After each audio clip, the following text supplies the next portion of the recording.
How to download reels from Instagram. So let's see in this video. Before moving forward, make sure to like this video and subscribe our channel. So let's begin. First of all, you have to open up your Instagram app, and from there make sure you are logged in with your account.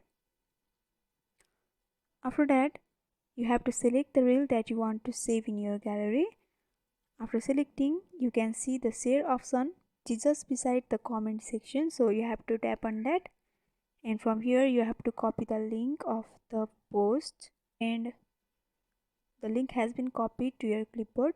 So after that, you have to go back and open up your Google Play Store, and here in the search bar you have to tap and search for Instagram video downloader.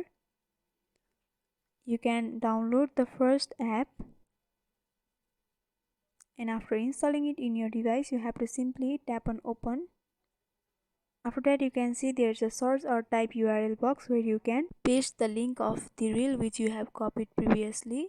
For pasting, you can simply tap in the box and there will be paste option, so you have to tap on paste, and after pasting you have to tap on download video option. So by following this simple step, you can download reels from Instagram to your gallery.